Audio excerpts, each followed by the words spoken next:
ఉస్తాద్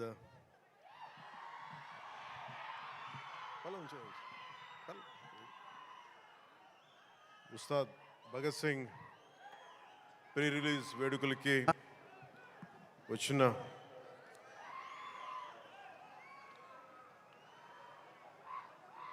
నా గుండెల్లో స్థానం ఉన్న మీ అందరికీ మా దీన్ని టీవీలో చూస్తున్న తెలుగు ప్రజలందరికీ మీ అందరికీ నా హృదయపూర్వక నమస్కారం. మనస్ఫూర్తిగా ఈ వేడుకకి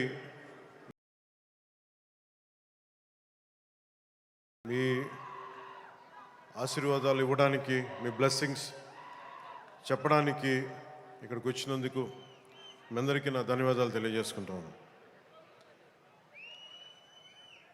ఇందాక సుమా గారు మాట్లాడుతా గత కాలంలో కొన్ని ఏమన్నారండి మీరు ఇందాక సుమా గారు? అప్పట్లో లేదండి, అంటే మెల్లిగా నన్ను బీసీ ఎరాలోకి పెట్టేశారండి. ఈ మధ్యనే ఓజీ వచ్చిందని కూడా మీరు మర్చిపోయారు. సరే, అంటే నేను రెగ్యులర్గా సినిమాలు చేయకపోవడం వల్ల నన్ను ఇలా మీరు వెనక్కి నెట్టేయడం భావ్యం కాదని బల్లగుద్ది మరీ ఈ సందర్భంలో మీకు తెలియజేస్తాను. బాధ కలిగిస్తున్నాయి నాకు ఈ మాటలు.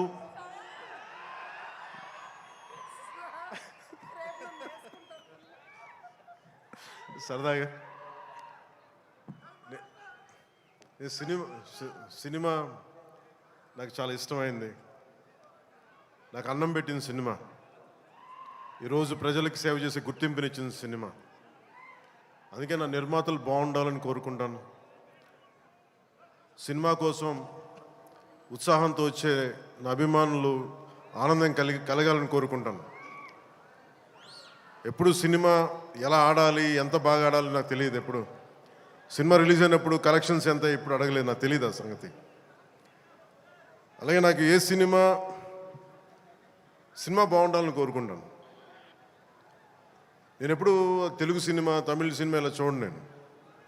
నేను ఇండియన్ సినిమా అనుకుంటాను. ఎప్పుడు నేను భారతీయ చిత్ర పరిశ్రమ అనుకుంటాను తప్ప ఈ తెలుగు, తమిళ్ లేదంటే హిందీ ఇట్లా అనుకోని ఎప్పుడు.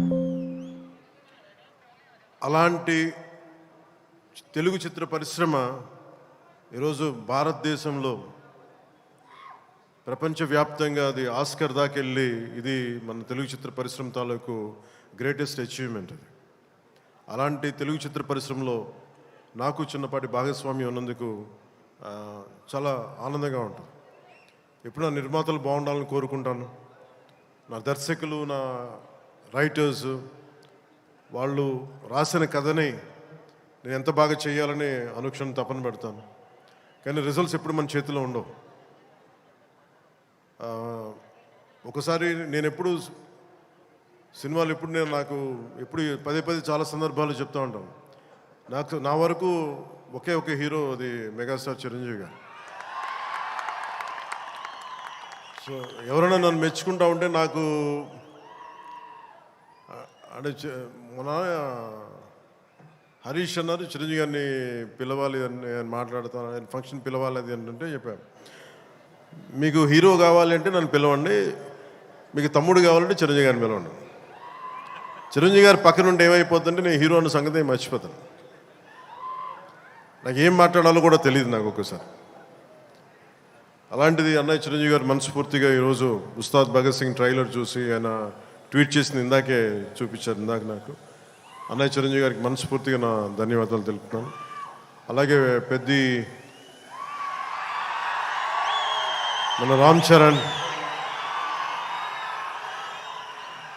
తను కూడా ట్వీట్ చేసినందుకు మనస్ఫూర్తిగా నా ధన్యవాదాలు తెలుపుతున్నాను. అలాగే దర్శకులు బుచ్చిబాబు గారు, పిఠాపురం నివాసి, సో వారికి కూడా మనస్ఫూర్తిగా నా ధన్యవాదాలు తెలుపుతాను. సినిమా స్టార్ట్ చేసేటప్పుడు ఎప్పుడు కూడా చాలా అద్భుతంగా రావాలి, 10 మందికి డబ్బులు రావాలని ప్రయత్నం చేస్తూ ఉంటాం. స్టార్ట్ చేసే ప్రాసెస్లో చాలా అడ్డంకులు ఎదుర్కొంటాం, చాలా ఇబ్బందులు ఎదుర్కొంటాం, చాలా కష్టాలు ఎదుర్కొంటాం. ఒకసారి సినిమా విజయం కొంచెం అడ్డు అందరికి ఇబ్బందిగా ఉంది, కొంచెం మీరు దయచేసి పక్కన కొంచెం పక్కన. సినిమా విజయం సాధించాలని అందరం పనిచేస్తాం. ఈ ప్రాసెస్లో చాలా ఒడిదుడుకులు ఎదుర్కొంటాం. ఒడిదుడుకుల్ని తట్టుకొని ఒక సినిమాని అనుకున్నట్టుగా తీసి విజయం సాధించడం చాలా చాలా చాలా కష్టమైంది. నిద్రలు ఉండవు. అందరం ఎవరి పట్టుకుడి కోసమే పనిచేస్తాం. ఇది ఎవరిని ఉద్ధరించడానికి సినిమాలు చేయం, కానీ మా పని, మాకు ఇష్టమైన పని, మాకు ఉపాధినిచ్చే, మాకు తిండి పెట్టేది ఇది. సో ఎవరం కూడా సినిమా పోవాలని ఎవరు, ఏ హీరో కాదు, ఏ హీరో కూడా ఎవరు చేయరు. అందరూ బాగుండాలని చేస్తారు, కానీ అన్నిసార్లు పరిస్థితులు అనుకూలించు. నాకు ఈ సినిమా ప్రారంభించినప్పుడు హరీష్ శంకర్ని దర్శకులుగా మన రవి గారు తీసుకొచ్చినప్పుడు గబ్బర్ సింగ్ తర్వాత మేము చేయలేకపోయాం. మేము కూర్చొని సినిమా లేట్ అయింది. ఇందాక తను చెప్పిన రీజన్స్ కూడా నేను ఒకసారి దర్శకుడు నమ్మానంటే నేను నమ్మేస్తాను. సినిమా ఇంకా ఎలా వస్తుందో నాకు తెలియదు, కానీ చాలా బ్లైండ్గా నమ్మేస్తాను. ఏం చేయమంటే చేస్తాను. సో తను అనుకున్న ఒక కథను తీసుకొచ్చారు. దాన్ని పూర్తి స్థాయిలో ముందుకు వెళ్ళలేకపోయాం. చిన్న కథ మారింది, మధ్యలో కోవిడ్ వచ్చింది. వీటన్నిటి మధ్య పాలిటిక్స్కి వెళ్ళాం. పాలిటిక్స్లో ఇప్పుడున్న పదవిని బాధ్యతలు తీసుకోవటం వల్ల వీటన్నిటి మధ్య ఎలా డేట్స్ ఇవ్వాలి అన్నీ కూర్చోబెట్టి నాకున్న మన విధులకి ఇబ్బంది కలగకుండా ఎలా చేయాలనేది రాత్రి పగలు కూర్చొని చాలా తక్కువ టైంలో చేశాను. ఈ సినిమా చూసిన తర్వాత నాకు ఒకటేమనిపించిందంటే, 48 రోజులు చేసావా హరీష్? ఒక 40-45 రోజుల్లోనే సినిమా ఫినిష్ చేశాను. మేజర్ సినిమా అంతా. అది కూడా కరెక్ట్గా చెప్పాలంటే రోజుకి నేను పొద్దున ఒక 2-3 గంటలు, సాయంత్రం ఒక 3 గంటలు అలా పనిచేశాను. కొన్నిసార్లు 5-6 గంటలు. అంటే నిజంగా ప్లాన్ చేస్తే నాకు సినిమాలు చేయొచ్చు అనే భరోసా ఇచ్చింది ఉస్తాద్ భగత్ సింగ్. హరీష్ అంత బాగా ప్లాన్ చేశాడు. అంటే ఒక దర్శకుడు చాలా బాగా చెయ్యాలి అంటే ఒక మైత్రి మూవీ మేకర్ సక్సెస్,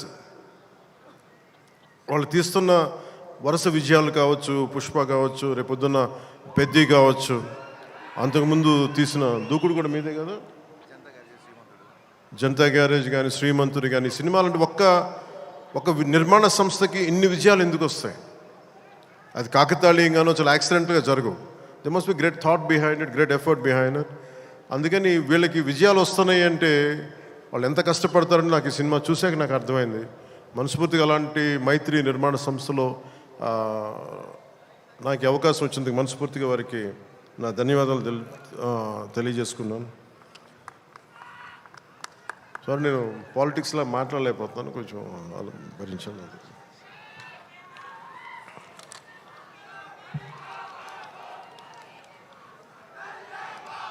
ఈ సినిమా లిరిక్స్ అందించిన చంద్రబోస్ గారికి, భాస్కర్ భట్ల గారికి, కాసర్ల శ్యామ్ గారికి మనస్ఫూర్తిగా నా ధన్యవాదాలు తెలియజేసుకున్నాను. అలాగే పిఆర్ఓ లక్ష్మీ వేణుగోపాల్ గారికి, కాస్ట్యూమ్ డిజైనర్ నీతా లుల్లా గారికి, నా చేత డ్యాన్స్ చేయించిన నాకు ఇష్టమైన కొరియోగ్రాఫర్ దినేష్ మాస్టర్ గారికి. అంటే హరీష్ ఎలా చేస్తారంటే అసలు ఏం లేదు సార్, మీరు వచ్చి చూడండి, మీకు నచ్చితే చేయండి, అలాగా తీసుకెళ్ళి ఫైనల్ నా చేత మొత్తం తను అనుకున్న మూమెంట్స్ అన్నీ చేయించాడు నాకు. సో దానికి బలమైన మూమెంటం ఇచ్చింది దినేష్ మాస్టర్. అలాగే స్టంట్స్ రామ్ లక్ష్మణ్ గారు, రవి వర్మ గారికి, మైబమ్ నబకాంత్ గారికి, పృథ్వీ జీవన్ గారికి నా మనస్ఫూర్తిగా నా అభినందనలు తెలియజేసుకున్నాను.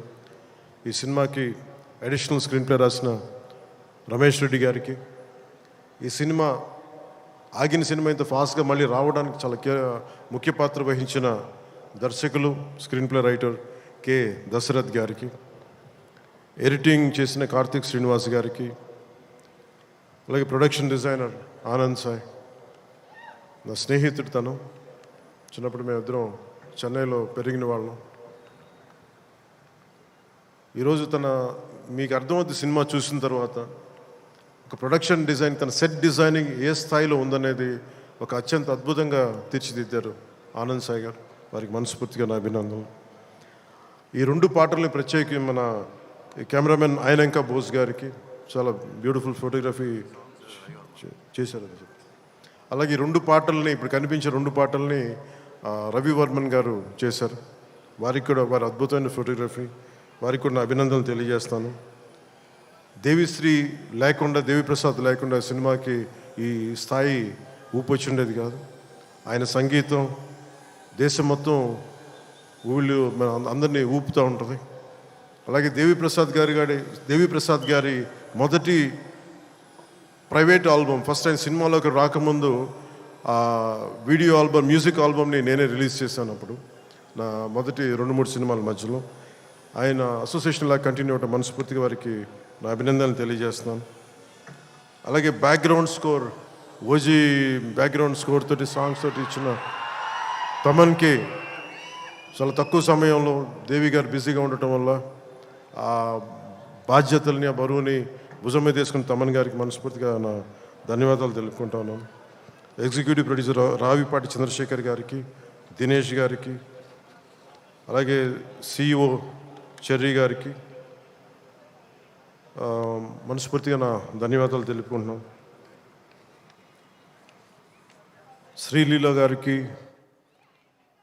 నిన్న సరదాగా అన్నాను, కానీ డ్యాన్స్ ఆవిడ చేయకూడదని సరదాగా అన్నాను, కానీ యాక్చువల్గా she's a brilliant performer, brilliant dance. అయితే నాకు ఈ కథ, ఆ చిత్రం, ఆ పర్టికులర్ సాంగ్లో ఏంటంటే తనకి డిఫరెంట్ క్యారెక్టర్ని చాలా బాగా మలిచారు మన హరీష్ శంకర్ గారు. అందుకని తనకి ఈ సినిమాలో డ్యాన్స్ తక్కువ ఉన్నా కానీ తన పెర్ఫార్మెన్స్ చాలా చాలా అద్భుతంగా చేశారు శ్రీలీల గారు. It's very brilliant performance. ఒక నోస్టాలజిక్ ఫీలింగ్ ఏదో వస్తుంది అనుకుంటాను. ఆ పర్టికులర్ సాంగ్ ఏదో ఒక పర్టికులర్ నేపథ్యంలో సంగీతాన్ని వాడారు మన హరీష్ శంకర్ గారు. దాంట్లో శ్రీలీల గారు చేసింది కానీ తన క్యారెక్టరైజేషన్, నాకు తెలిసి ఇప్పుడు దాకా శ్రీలీల గారు చేసిన క్యారెక్టర్స్లో చాలా గుర్తుండిపోయే పాత్ర ఉంటుందని నేను మనస్ఫూర్తిగా నాకైతే నేను మన డబ్బింగ్ చెప్తున్నప్పుడు నాకు అది అనిపించింది. She has done a great performance and great job. రాశి కన్న గారు కథ వినకుండా కేవలం నేను యాక్ట్ చేస్తున్నాను, నా పక్కన యాక్ట్ చేయాలి అని చెప్పి పెద్ద మనసుతోటి కథ కూడా వినకుండా స్ట్రైట్గా సెట్కి వచ్చి ఆ రోజు నాతో మా చెప్పారు, మీ కథ కూడా వినలేదు, మీతో యాక్ట్ చేయాలని దీంతో వచ్చేసానని చెప్తే రాశి కన్న గారికి కూడా మనస్ఫూర్తిగా నా ధన్యవాదాలు, అభినందనలు తెలుపుకుంటున్నాం. She has done a fabulous job, brilliant job. అలాగే ఈ సినిమాకి 2 ముఖ్య పాత్రధారులు, ఒకళ్ళు KS రవికుమార్ గారు తమిళనాడు తమిళ ఫిల్మ్ ఇండస్ట్రీ నుంచి, అలాగే పార్థిబన్ గారు. అలా KS రవికుమార్ గారికి మన రజనీకాంత్ గారితో, కమల్ హాసన్ గారితో చాలా సినిమాలు చేసిన వ్యక్తి, దర్శకులు వాళ్ళిద్దరు. KS రవికుమార్ గారు, వారికి కూడా నా ధన్యవాదాలు తెలియజేస్తా ఉన్నాను. ఎస్పెషల్లీ పార్థిబన్ గారికి నాకు చాలా ఇష్టమైన వ్యక్తి. ఆయన నేను చెన్నైలో ఉన్నప్పుడు ఆయన పుదీపాద అని చెప్పి మొదటి సినిమా ఆయన డైరెక్ట్ చేసి ఆయనే హీరోగా యాక్ట్ చేశారు, సీత గారి హీరోయిన్. నేను వెళ్ళి మెడ్రాస్, ఐ థింక్ ఇక్కడ ఉదయం థియేటర్ అనుకుంటా, నేను నా ఫ్రెండ్ ఆనంద్ సాయి మేము ఇద్దరం వెళ్ళి ఆ సినిమా చూసాం. ఫస్ట్ సినిమా సంవత్సరం ఆడింది, అది ఒక సంవత్సరం అంత బ్రిలియంట్ ఫిల్మ్ చేశారు. తర్వాత తెలుగులో కూడా చేసినట్టు ఆ cinema. Such a brilliant director, brilliant screen play writer, అసలు ఆయన మోటివేషనల్ స్పీకర్ కూడా ఆయన. అలాంటి పార్థిబన్ గారి సినిమాలో చాలా అంటాగనిస్ట్గా నటించడం మనస్ఫూర్తిగా వారికి బ్రిలియంట్ పెర్ఫార్మెన్స్ బై పార్థిబన్ గారు, వారికి నా ధన్యవాదాలు తెలియజేసుకుంటున్నాను. కొన్ని గౌతమి గారికి తల్లిపాత్ర చేసిన సత్యం రాజేష్ గారికి, ప్రవీణ్ గారికి, ప్రభాస్ సీను గారికి, KGF అవినాష్ గారికి, కిల్లి క్రాంతి గారికి, రావు రమేష్ గారికి, రమేష్ రెడ్డి గారికి, మాగంటి శ్రీనాథ్ గారికి, మీర్ సర్వా, టెంపర్ వంశీ గారికి, అలాగే నా చిన్నప్పుడు పాత్ర చేసిన పుష్కర్ గారికి మనస్ఫూర్తిగా నా అభినందనలు, నా ధన్యవాదాలు తెలియజేసుకున్నాను. నవీన్ గారికి గబ్బర్ సింగ్ చూసినప్పుడు యుఎస్లో ఆయన మొదటి డిస్ట్రిబ్యూటర్గా ఉండేవారు. చాలా సందర్భాల్లో కలిసినప్పుడు నాతో మీతో ఒకసారి సినిమా చేయాలి, అలాంటి గబ్బర్ సింగ్ లాంటి విజయం ఉండే సినిమా మీకు చేయాలని కోరికని ఒక 7-8 ఇయర్స్గా, ఆల్మోస్ట్ 10 ఇయర్స్గా అడుగుతూ ఉన్నారు. అది ఈరోజు ఉస్తాద్ భగత్ సింగ్ ద్వారా తీరుతుందని మనస్ఫూర్తిగా నేను ఆకాంక్షిస్తున్నాను, ఆశిస్తున్నాను. అలాగే రవి గారికి కూడా నా బెస్ట్ విషెస్ తెలియజేస్తా ఉన్నా. ఈ సినిమా ఈరోజు అయ్యి ఇంత బాగా వచ్చిన సినిమా అంటే ఒకడే కారణం దీనికి. మీలో ఒకటి దర్శకుడైతే ఎలా ఉంటుందో అది హరీష్ శంకర్.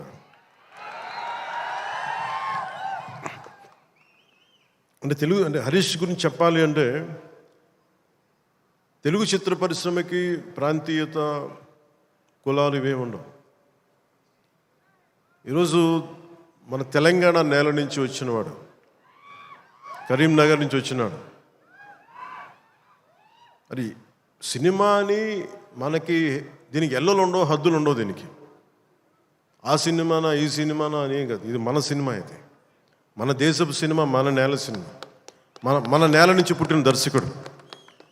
ఇలాంటి అద్భుతమైన దర్శకుడు నన్ను ఇలా చూడాలని చెప్పేసి ఊహించుకొని ఇలా కావాలని చెప్పి తపన పడి, నాకు హార్స్ రైడింగ్ నాకు రాదు. నాకు గబ్బర్ సింగ్ షూటింగ్ టైంలో నాకు తీసుకెళ్ళి మన గుజరాత్లో తీసుకెళ్ళి గుర్రం తీసుకొచ్చారు. దేనికన్నా నేను మామూలుగా నడిచి వస్తే ఈ విలన్స్ని కొట్టొచ్చామనుకుంటే, లేదు గుర్రం మీద రావాలని అంటారు. నాకు అప్పుడు దాకా హార్స్ రైడింగ్ తెలియదు. నాకు గుర్రం పట్టుకొని నడవడం అలవాటు, కానీ హార్స్ రైడింగ్ తెలియదు. కానీ మనోడు అడిగాడు కదా, చేసేద్దామని చెప్పి గుర్రం మీద ఎక్కి దాని చెవిలో ఒకటే చెప్పాను, నన్ను జాగ్రత్తగా తీసుకెళ్ళి వదలని గుర్రంతో ఒక్కొక్క మాట చెప్పాను. అది మిరాక్యులస్గా నన్ను తీసుకెళ్ళింది. అంటే నన్ను ఎందుకు చెప్తున్నాను, ఇది మనిషి నన్ను ఎంత కోరుకున్నాడో నన్ను నుంచి చాలా ఆశిస్తాడు. నేను ఏదైనా నేర్చుకోవడానికి సంసిద్ధతతో ఉంటాను తప్ప అన్నీ ఒకటికి అన్ని అద్భుతాలు, అన్ని క్వాలిటీస్ ఎలా ఉంటాయి, అన్ని టాలెంట్స్ ఒక మనిషిలో ఉండవు కదా. కానీ ఒకసారి సినిమాకి ఏంటంటే స్పాంటేనియస్గా అన్నీ నేర్చుకోవాల్సి వస్తుంది ఒకసారి. సో అలాంటి స్పాంటేనిటీ ఒక యాక్టర్కి రావాలి అంటే ఆ డైరెక్టర్ కానీ రైటర్ కానీ ఎంత ప్యాషనేట్ వ్యక్తులు అయితే తప్ప మనం చేయలేం, పుష్ చేస్తారు అట్లా. సో అలాంటి అద్భుతమైన దర్శకుడు ఈరోజు హరీష్ శంకర్ ఈ సినిమాకి పడ్డ తపన కానీ, రహీం బాబులు డైరెక్షన్ టీం పడ్డ తపన కానీ, ఎడిటింగ్ టీం పడుతున్న శ్రమ కానీ, మ్యూజిక్ టీం పడుతున్న శ్రమ కానీ, వీటన్నిటినీ ఒక క్యాప్టెన్గా, ఒక షిప్ క్యాప్టెన్గా తను ముందుకు తీసుకెళ్లే విధానం హరీష్ శంకర్కి మనస్ఫూర్తిగా నేను నా అభినందనలకు మించి వీటన్ని నా గుండెల్లోంచి నా ప్రేమపూర్వకంగా తెలియజేస్తాను. Hats off to you Harish, you have done a brilliant job and wonderful job. Harish శంకర్కి మనం చెప్తా ఉన్నాను, చాలా కమిటెడ్ వ్యక్తి. నేను ఒకటే ఏం చెప్తుంటే, అనవసరమైన కాంట్రవర్సీస్కి వెళ్ళగా బాబు నువ్వు వదిలేసి అని చెప్తా ఉంటాను. ఏంటంటే ఇందాక అన్నాను కదా, మన సుమా గారు అడిగితే ఆ ఇచ్చి పడేసే కూతురం నాది కదా హరీష్ది. నేను తీసుకుంటాను, దెబ్బలు తీసుకుంటాను, మా వాడు తీసుకోడు, ఇచ్చేస్తాడు తిరిగి.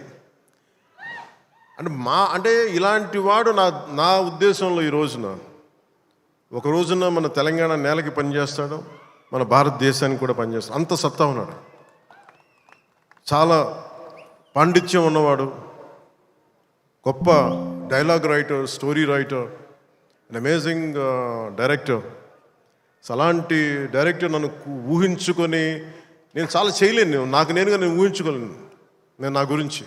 కానీ ఇలా బాగుంటుంది, మీ మనసులో ఆకాంక్షలు ఎలా ఉంటాయి, ఏం చేస్తాడు అని చెప్పి రాసుకొని నా చేత చేయించి ఇవన్నీ మీకు ఈరోజు నాకు సినిమా గురించి మీరు చూడండి అద్భుతంగా ఉంటుందని చెప్పడం నాకు ఎప్పుడు ఎబ్బెట్టుగా ఉంటుంది, ఇబ్బందిగా ఉంటుంది. నా సినిమా నేను నమ్ముకోలేను, చూడడం చెప్పలేను. కానీ నాకు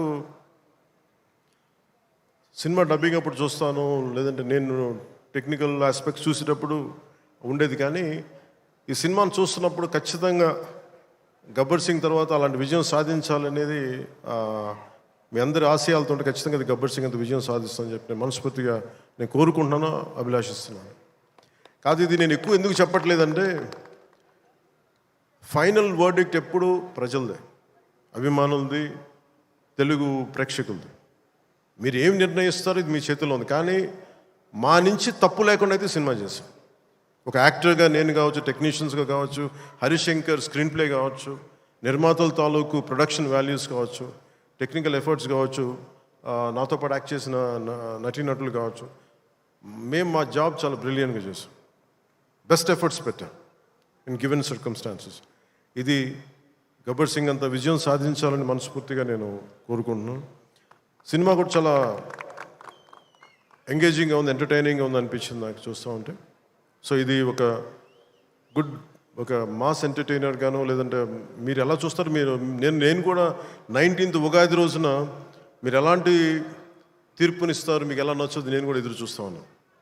ఎక్కడో మారుమూల నేను పాలిటిక్స్లో ఉన్నా కానీ నేను ఎప్పుడు సినిమా నా నుంచి తీయలేను. నా గుండెలో ఉండిపోయింది, నరాలు జీర్ణించుకుపోయింది, సినిమాని తీయలేము.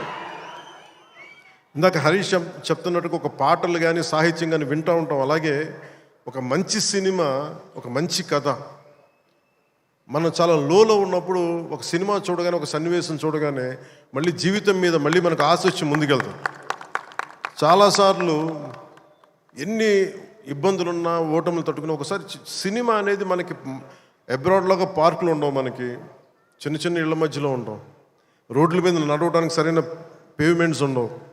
అన్ని ఇబ్బందుల మధ్యలో కూడా భారతదేశంలో, ఎస్పెషల్లీ దక్షిణ భారతంలో సినిమా చాలా కీలకమైనది. సినిమా అనేది లేకపోతే ఎంత క్రైమ్ పెరిగిపోతే మనం ఊహించలేం. ఒకసారి బెంగళూరులో రాజ్ కుమార్ గారిని వీరప్పన్ ఆయన కిడ్నాప్ చేసినప్పుడు, this is observation by Karnataka police, సడన్గా స్పైక్ అయిందండి క్రైమ్. సినిమాలన్నీ 100 రోజులు పైన బంద్ చేసేటప్పటికి. మీరు సినిమాల్లో నిజంగా కొన్ని ఇబ్బందులు ఉంటాయి, ఒక్కోసారి మరి ఎక్కువ మంది గుమిగూడవచ్చు, ఇవన్నీ ఉంటాయి. కానీ సినిమాని తెలుగు ప్రేక్షకుల నుంచి కానీ భారతదేశం నుంచి కానీ తీయలేం. Entertainment is the soul of this nation. అది మన సంస్కృతాలకు మూలాలు ఇవన్నీ. అందుకని ఈ సినిమాని తీసేయలేం మన జీవితాల్లో నుంచి. అలాగే నాకు ఎప్పుడు ఏ హీరో విజయం మీద నాకు ఎప్పుడు ఇన్సెక్యూరిటీ ఉండదు. అందరూ బాగుండాలని కోరుకుంటాను. సర్వే జనం సుఖినో భవంతు అంటే నేను ఒక్కనే బాగుండాలి, మిగతా వాళ్ళు పోవాలి మనం కాదు, అందరూ బాగుండాలని కోరుకుంటాను. అలాగే నేను చాలా పర్యాలు చెప్తూ ఉంటాను. ఇప్పుడు ఉదాహరణకి నేను టుడే ఈ మన ఏపీ గవర్నమెంట్కి సంబంధించి టికెట్స్ ఇవన్నీ అడుగుతూ ఉంటే నేను అది ఒకటే అనుకుంటాను. First of all ticket hikes ఇవన్నీ ఏంటి, ఇట్ ఈస్ అబౌట్ ఎవరిని ఎక్స్ప్లాయిట్ చేయడం కాదు కదా. Cinema is not a compulsory మన గన్ పాయింట్లు పెట్టి మీరు చూడాలనుకో మన చాయిస్ ఉంది. ఈరోజు నెట్ఫ్లిక్స్ ఉంది, ఈరోజు మనకి అమెజాన్ కావచ్చు, మల్టిపుల్ ఓటీటీ ప్లాట్ఫామ్స్ ఉన్నాయి. ఫస్ట్ డే వెళ్ళి చూడాలనుకోవటంలో కూర్చోబెట్టి ఇంత ఖర్చు పెట్టుంటారు. దీనికి ఒకసారి నన్ను అడుగుతూ ఉంటాను. నా సినిమాలకి నేను ఇంకా తక్కువ రేట్లు ఇచ్చుకున్నాను, కానీ మిగతా హీరోల సినిమాలకి నేను ఎక్కువ రేట్లు ఇచ్చిన తెలియజేసాను. నా దగ్గరికి వస్తారు, అస్సలు నాకు సంబంధం లేదు, నేను ఏదైనా ఉంటే నేను ఒకటే అడుగుతాను. ఆంధ్రప్రదేశ్కి ఏదైనా సినిమాలు వచ్చి మిగతా హీరోలు నిర్మాతలు వచ్చినప్పుడు నేను ఒకటే అడుగుతాను, మీరెవ్వరూని దేహి అనకండి దయచేసి. మీరు దేహి అంటూ నాకు మీరు ఎంత కష్టపడి తీస్తారో నాకు తెలుసు. పైగా మీరు పెంచిన ప్రతి రూపాయిలో యు పే 18% జిఎస్టీకి వెళ్తుంది. వదిలేస్తే ఎవరో బ్లాక్లో టికెట్లు అమ్ముకొని మళ్ళీ అది క్యాష్గా వెళ్ళిపోద్ది. అది గవర్నమెంట్కి రెవెన్యూ కాదు, ఎవరికి కాదు. అందుకని చెప్పి దీన్ని బేస్ చేసుకొని నేను ఆంధ్రప్రదేశ్కి ప్రత్యేకించి అది ప్రభుత్వం ఎన్డీఏ ప్రభుత్వం కాబట్టి నేను మనస్ఫూర్తిగా ఇర్రెస్పెక్ట్ ఆఫ్ హీరో, పుష్ప కావచ్చు, లేదంటే మన జూనియర్ ఎన్టీఆర్ గారు కావచ్చు, మహేష్ గారిది కావచ్చు. మహేష్ గారు వచ్చిన రిలీజ్ అయిందో లేదు తెలియదు కానీ నాకు ఈ మధ్యకాలంలో ఏ సినిమా వచ్చినా కానీ, ఇంక్లూడింగ్ కల్కి ప్రభాస్ గారి కావచ్చు, ఇంక్లూడింగ్ మన కాంతారా కూడా, కర్ణాటకలో తెలుగు సినిమా పోస్టర్లు కూడా పడకూడదు అని అన్నా కానీ నేను కాంతారకి ఆ వివక్ష చూపించలేదు. అసలు మనది భారతదేశపు సినిమా, ఇది ఎక్కడైనా ఆడాలి. ఇది ఇది ఇది మన ఒక్కరిది కాదు, ఇది మన అందరం బాగుండాలని కోరుకుంటాం. సో అలాంటిది ఈ సినిమా, ఈ కలెక్షన్స్ ఇవన్నీ ఏంటంటే నాకు ఆ పిచ్చి లేదు. నాకు నా సినిమా పిచ్చి కలెక్షన్ ఏముంటుంది, దాన్ని అన్నిటిని దాటి అలా ఏం ఉండదు. ఏంటంటే సినిమా బాగుంటే ప్రేక్షకులే 10 సార్లు చూస్తారు, 100 సార్లు చూస్తారు. మన చేతిలో ఉన్నది పని చేయడం. సో తెలుగు సినిమా అనేది ఇర్రెస్పెక్టివ్, మనం ఈ ఫ్యాన్ వార్డ్స్ ఇవన్నీ చూస్తూ ఉంటాను. నాకు చాలా మీరందరూ ఏకాభిప్రాయం అంటే మీకు ఒక డెఫినెట్గా ఇంకొక హీరో మనకి ఇష్టం అది చూడాలి, కానీ అబ్యూజివ్గా ఉండిపోవటం, ఆన్లైన్ వార్డ్స్ అబ్యూజివ్గా అయిపోవటం, ఇది ఒక రైట్ వాతావరణం అనిపించదు నాకు. నేను పర్సనల్గా చెప్తాను కదా, మీ బీయింగ్ ఏ హీరో నేను చెప్తాను కదా, అందరి హీరోల అభిమానులు నేను చాలా గౌరవిస్తాను. ఎందుకంటే నాకు ఏ హీరోతో నాకు విభేదాలు లేవు. నాకు ఏ హీరో సాధించిన విజయం మీద నాకు చిన్నపట్ల ఇది కూడా ఉండదు. నాకు అందరూ బాగుండాలి, మనస్ఫూర్తిగా మీరు విజయం సాధించాలి. ఎందుకంటే నేను ఒక్కడిని అన్ని సినిమాలు చాలా ఈరోజు కాదు అనేక సందర్భాల్లో చెప్పాను. నేను చేస్తే మహా చేసే సంవత్సరానికి ఒక సినిమాను 2 సినిమాలు చేస్తాను, నిజంగా హీరోగా ఫుల్ ఫ్లెడ్జ్డ్ ఉన్నా. కానీ ఇప్పుడు ఆ పరిస్థితి కూడా లేదు. అలాంటిది ఇన్ని థియేటర్లు ఇంత ఇన్వెస్ట్మెంట్ రావాలి అంటే 100 సినిమాలు వస్తే తప్ప నిజంగా అక్కడ థియేటర్లు పోషింపలేదు, దానికి తద్వారా ఉపాధి ఉంటుంది అందరికీ. అందుకని సినిమాలు బాగుండాలి, అందరూ చూడాలని కోరుకుంటాను తప్ప దాంట్లో మన సినిమా కూడా ఆడాలని నేను కోరుకుంటాను. ఒక హీరోగా నా ఒక ధర్మం, నా ప్రొడ్యూసర్స్ బాగుండాలని కోరుకుంటాను. నా సినిమాకి నేను చాలా లో టైంలో ఉన్నప్పుడు భీమ్లా నాయక్ అనే సినిమాకి మీరు నిలబడిన విధానం నేను మర్చిపోలేను నా అభిమానులకి. ఒకసారి అనుకుంటే మీరు లేకపోతే, మీరు కనుక లేకపోతే పవన్ కళ్యాణ్ అనేవాడు లేడు. ఒకసారి నాకు సభకు వచ్చే వరకు నేను ఏం మాట్లాడాలో నాకే పెద్ద అవగాహన ఏమి ఉండదు. కానీ మిమ్మల్ని చూసాక ఒకటే చెప్పాలనిపిస్తుంది, మీ నుంచి నాకు 2 గుండెల దూరం అంతే. నా గుండె నుంచి మీకు ఎంత దూరం అంతే, అంతకుమించి మనందరి మధ్య 2 గుండెల దూరం అంతే. I love you.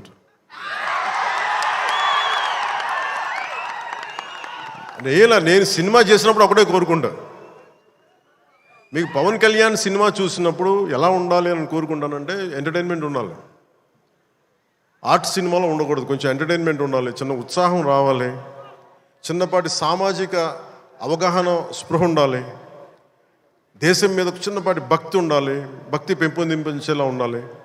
ఇవన్నీ ఒక కలెక్టివ్ థాట్ అన్నీ సరైన కమర్షియల్ మీటర్లో దొరికితే ఎలా ఉంటుందో ఈ సినిమా హరీష్ శంకర్ నిర్దేశకత్వంలో, ఆయన దర్శకత్వంలో నేను ఏమైతే ఇలా ఉంటే బాగుంటుందని కోరుకుంటానో అవన్నీ చాలా పొందిగ్గా ఒక భగవంతుడికి ఒక మాల్లా కూర్చాడు. ప్రేక్షకులుగా ఆ మాల వేయడానికి సిద్ధంగా ఉన్నాను హరీష్ శంకర్.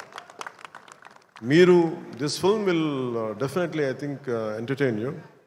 అంటే నాకేంటంటే డికేడ్స్ నుంచి, లాస్ట్ 2.5 డికేడ్స్ నుంచి నాకు ఏ సినిమా చెప్పుకోవడం నాకు తెలియదు. తొలి ప్రేమ కూడా ఆడినప్పుడు, నా ఫస్ట్ సినిమా ఆడినప్పుడు కూడా, అంటే మేబీ నా 3rd, 4th సినిమా, నాకు తెలియదు అది ఎంత హిట్ అయిందని కూడా తెలియదు. అలాగే మనం ఓజీ హిట్ అయినప్పుడు కూడా నాకు తెలియదు. అంటే నాకేమనుకుంటానంటే మన పని అయిపోయింది కదా, మీరు చొక్కాలు చించుకుంటారా, థియేటర్లో ఏం చేస్తారో నాకు తెలియదు నాకు. అలాగే ఈ సినిమా మీకు అత్యంత అద్భుతమైన వినోదం ఇవ్వాలి, మీకు జోష్నివ్వాలని మనస్ఫూర్తిగా కోరుకుంటూ మీ అందరికీ మరోమారు ఒకటి నా కుదిరినంత వరకు అంటే నేను చాలాసార్లు అనుకున్నాను, ఒకసారి సినిమాలో పాలిటిక్స్లోకి వెళ్ళి సినిమాలు వదిలేస్తే బెటర్ అనిపిస్తుంది ఒకసారి. కానీ ఏమనిపిస్తుంది అంటే దానికి రీజన్ ఏంటంటే, కనీసం నన్ను చాలామంది మాట్లాడుతూ ఉంటారు, కొంతమంది నేనంటే పడని రాజకీయాలు ఉండే వ్యక్తులు కొంతమంది. నాకేమనిపిస్తుందంటే అలాగే నాకేమనిపిస్తుందంటే, రాజకీయాల్లో ఉండే వాళ్ళందరికీ కాంట్రాక్టులు చేసుకుంటారు, వాళ్ళందరికీ వ్యాపారాలు ఉన్నాయి. నాకు సినిమా ఉంది, కాకపోతే నేను కూర్చోబెట్టి మొత్తం పనులు అన్నీ వదిలేసి, బాధ్యతలు వదిలేసి నేను సినిమాలు చేయట్లా. కనీసం ప్రతి మనిషికి 8 hours డ్యూటీ చేయాలి, అది కనీసం బేసిక్ రూల్ అది, 8 hours. అలాంటిది నేను 16 గంటలు పనిచేస్తాను, 14 గంటలు పనిచేస్తాను. ఒక 3-4 గంటలు ఇలాంటి సమయంలో కుదిరితే అన్నీ కరెక్ట్గా పెట్టుకొని, నా సమయాన్ని నిజంగా వాల్యూ దృష్టిని, దాని తాలూకు విలువను గుర్తించి సరిగ్గా ప్లాన్ చేసుకుంటే, మన ఉస్తాద్ భగత్ సింగ్ లాగా ఎలా ప్లాన్ చేయగలం హరీష్ చూపించారు అది. సో నాకు దాన్ని బట్టి సినిమాలో మనం చేయొచ్చని ఒక చిన్నపాటి ఆశ అయితే కలిగింది నాకు. అంటే ఆశ కంటే కూడా చెప్పాలంటే ఒక ధైర్యం వచ్చింది నాకు. సో నెక్స్ట్ టైం ఎవరైనా సినిమా చేయాలి నా దగ్గరికి వచ్చినప్పుడు హరీష్ శంకర్ గారికి, మైత్రి మూవీస్కి నేను పంపిస్తాను. వాళ్ళు ఎలా ప్లాన్ చేశారు, ఎలా అత్యంత తక్కువ టైంలో, అంటే నేను వాళ్ళకి అర్థమయ్యేది కాదు. ఎప్పుడు నేను ఆంధ్రాలో ఉన్నాను, ఎప్పుడు ఇక్కడ ఉన్నాను అర్థమయ్యేది కాదు ఎవరికి. ఎందుకంటే నేను కరెక్ట్గా అక్కడికి వెళ్ళి 8 గంటలు పనిచేసేవాడిని, 9 గంటలు ఉండేవాడిని, ఒకసారి 12 గంటలు ఉండేవాడిని, వచ్చి నైట్ అంతా కూర్చొని 2 దాకా చేసేవాడిని ఇక్కడ. ఇవన్నీ చేయగలిగానంటే ఇది బేసికలీ నా కాలం తాలూకు విలువను అర్థం చేసుకొని దాన్ని ముందుకు తీసుకెళ్ళినందుకు మనస్ఫూర్తిగా నిర్మాతలు రవి గారికి, నవీన్ గారికి, ప్రతి ఒక్కరికి నా ధన్యవాదాలు తెలుపుకుంటాను. ఇది మీరు ఇచ్చిన ఈ జోష్ కానీ ఈ అవకాశంగా నేను మర్చిపోలేను. మీరు అలాగే విదేశాల్లో ఉన్న తెలుగు ప్రేక్షకులందరికీ, అభిమానులందరికీ, నా అభిమానులందరికీ మనస్ఫూర్తిగా ధన్యవాదాలు తెలుపుకుంటూ ఈ సినిమా అద్భుతమైన విజయం సాధించాలి, మీ అందరికీ ఆనందం పంచాలి మనస్ఫూర్తిగా కోరుకుంటూ నా తోటి నటీనటులందరికీ, టెక్నీషియన్స్ అందరికీ, హరీష్ శంకర్ గారికి, నిర్మాతల ద్వయానికి, ప్రతి ఒక్కరికి